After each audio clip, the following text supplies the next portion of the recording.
Christy, would you consider yourself to be a spiritual person? Yes. In regards to what that means, though, not in the sense of like organized religion, but yeah, I think I believe in some sort of higher being. And Danielle? Yeah, I consider myself a spiritual person, but not very religious. Did either of you have religious background growing up? No, not really. I went to, I did go to church, but my family's not very religious. I think we more did it for the grandparents that were very religious. When you went to church, what church did you go to?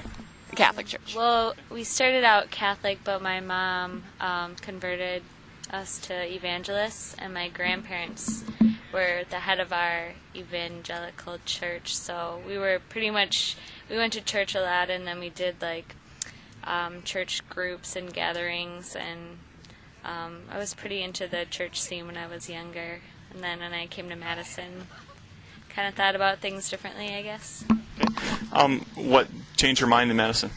Well, my grandparents were really strict, and I realized coming to Madison that a lot of the things that happened here, a lot of the people here, they probably wouldn't be very accepting of, and it kind of made me think twice because I was friends with a lot of these people, and I got to know them and got to accept like different things, and so I just kind of thought twice about the way I was brought up and the things I was brought to believe. You said you believed in God. Why do you have that belief? I think I more just believe in a higher being. I don't know if it's necessarily God or what it is. I guess it's more, I think, almost a comfort, I think, actually, just to know like when people have passed on, to think that their spirits are still alive somewhere. Okay. I think it's kind of a comfort. Okay. And you? I don't know if I necessarily believe in a God, but I believe that we're all connected somehow by a certain energy or something, and, those connections really stick, or, there's something more, but not necessarily a person, maybe like a feeling, or just, I would hope so, yeah. I mean, do you mean like in what I believe in? If they would think I was a good person? I hope so. I mean, I guess all you can do is try your best, because I don't really know what the level of good is considered, so. Okay. Dana? Yeah. Okay. In your whole life, how many lies do you think you've told? How many what? How many lies do you think you've told? Lies that I've told? Oh my gosh, I don't know. Like white lies? Lies. Lies. Like really big lies? Like real lies. Where your conscience kicks in and says, boy, that wasn't true. Oh, no, not many, really. Not many. Very few. But you've told a few. I feel like I must have, but I don't really remember. I can't think of a specific time, no. Okay, and you? I've lied. The reason I ask that is because I wonder if in the afterlife, as you conceive it, if you will...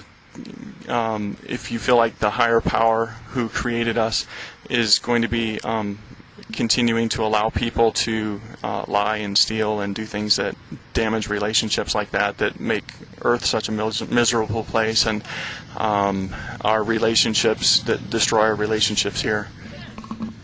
Do you think I'm sorry, I don't know if I understand the question.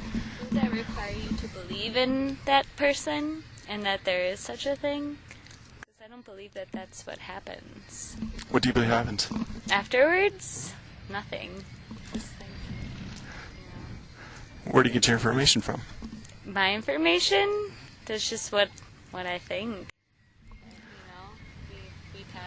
We pass on. We pass away. Become energy. Yeah.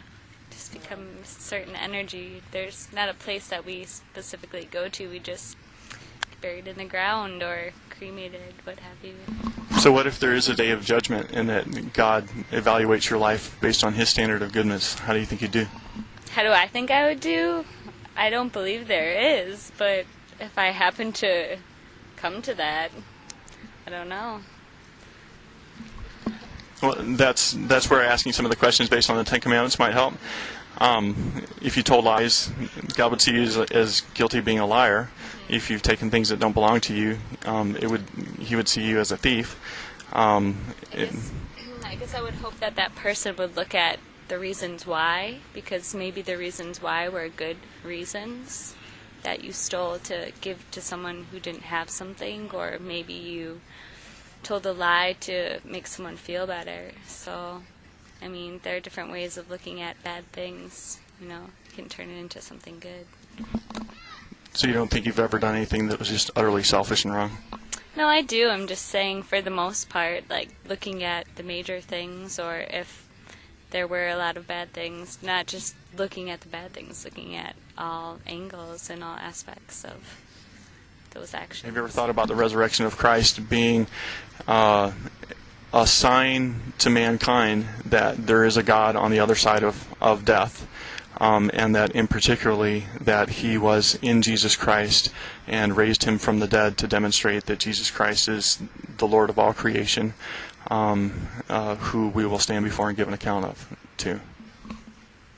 Have I thought about it? Yeah. Yeah, I think I did. I mean, when someone presented that story to me. But I think really, I guess just how I don't really live my life based off of the Bible and that story. I just try to be a good person, I guess. What if that story's true? I don't know. I guess that's just, then we'll see. And if it's not, what if it's not? Well, if it's not, then we just go into the ground. Why would you discount that story? I guess, why would I discount that story? Because I've seen, people who have told me that story and who live by that story still, I feel, aren't completely living the way they should and are telling other people how to live, which I think is sometimes kind of hypocritical, and I don't want to be one of those people.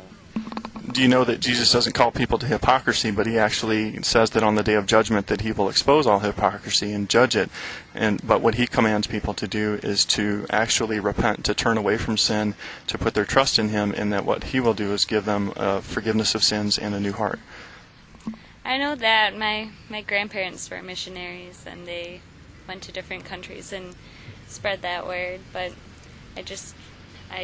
there hasn't been anything strong to make me, to really turn me to believe in that, or to make me truly want to live by that. Is there any reason that you would consider to not be true? It's such a hard question. I mean, who really knows the right answer? So I just kind of, yes, I've thought about it, and I guess it just, like Danielle said, there hasn't been something that's really, convinced me to believe in it, but I don't think there's anything wrong with believing in it, I just teach his own. Okay.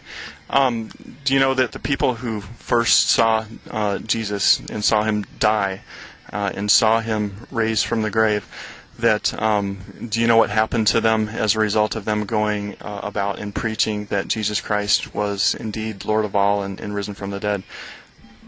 Do I know? Yeah. No. Okay. They weren't given tax-free land and a nice congregation to pay their salary.